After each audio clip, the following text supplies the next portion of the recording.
The civil disobedience movement causes a formation of the Simon Commission, demand for dominion status, protest against the arrest of social revolutionaries.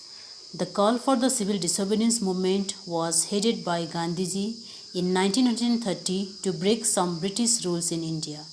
The immediate cause of this movement was the Simon Commission.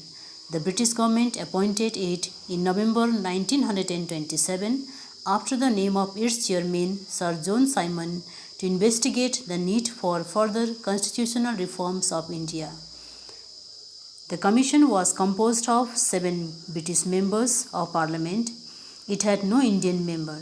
This was taken as insult to the self-respect of the Indians.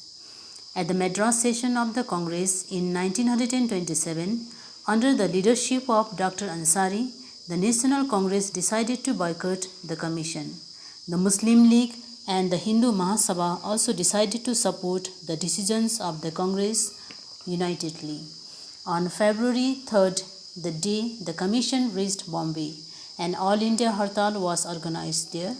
Wherever the commission went, it was greeted with Hartal and black flag demonstrations under the slogan "Simon Go Back."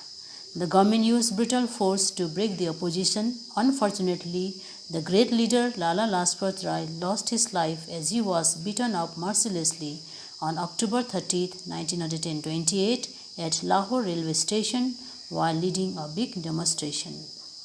Next topic will be Declaration of Purna Swaraj in the next class.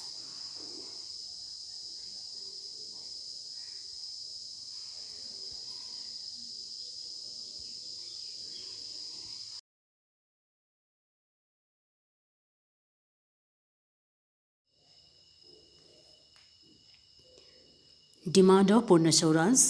In 1929, Jawaharlal Nehru was made the President of the Congress. In this session, a resolution declaring Purna Swaraj or complete independence demand from the British was decided. On the midnight of December 31, 1929, Jawaharlal Nehru led a procession to the bank of river Ravi at Lahore and hoisted the tricolour flag. He proclaimed that it was a crime against man and God to submit any longer to British rule. In January 1930, the Congress Working Committee met and decided the program like preparation for civil disobedience movement, demand for Purna Swaraj as the goal of the national movement, to observe 26 January as the Purna Swaraj Day all over country with the hoisting of the tricolour flag, resignations by members of the legislature, withdrawal from all the British associations.